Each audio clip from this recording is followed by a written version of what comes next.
Ahojte priatelia, v dnešnom videu by som vám rád predstavil náš Triangle Rifle Warm-up, ktorý budeme tento rok používať v rámci rozostrieľania na našich full spectrum tréningoch. Pri tomto drille si zopakuješ alebo precvičíš základné aspekty streľby z pušky ako nahodenie, práca so spúšťou, high overbore, prebitie a tak ďalej. Celkovo na tento drill potrebuješ 38 rán z pušky a 5 rán z pištole. Je dôležité, aby si mal v prvom zásobníku v puške napaskovaných 15 rán. Vysvetlím prečo. V prvom rade veľkých trojholníkov si precvičíme nahadzovanie pušky z low ready a z high ready.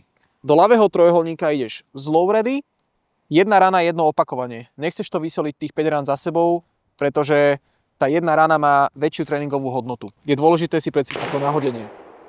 Do ľavého trojholníka low ready, do pravého trojholníka high ready.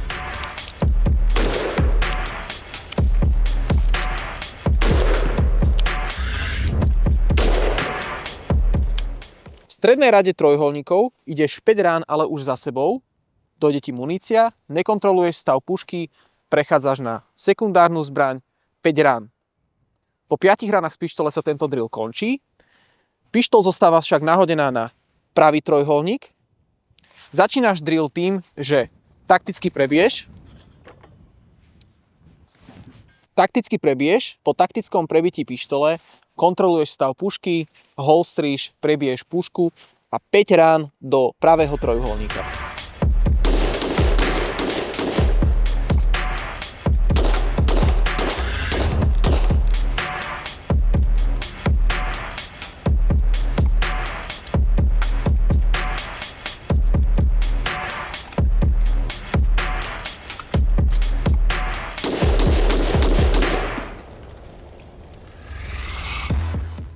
V spodnom rade veľkých trojholníkov si precvičíš prenosy.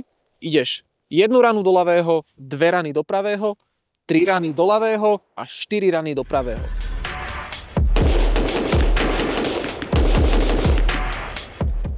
A posledný drill v tomto trojholníku, čo je opačne, sú 3 rany, 1 rana do vrchného, 3 rany a 1 rana do vrchného pravého.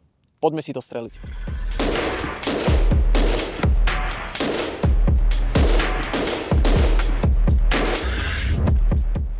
Práve sme si aj my tento drill strelili, není sa kde ponáhľať, ide o to, aby ste každé jedno opakovanie robili čo najprecíznejšie. Ak máte aj vy záujem si tento drill streliť, tak dokedy sa objaví na našom webe, tak si ho môžete stiahnuť z BIA na našom Instagrame. Na spodnej časti tohoto terča nájdete popis k jednotlivým stanovišťam.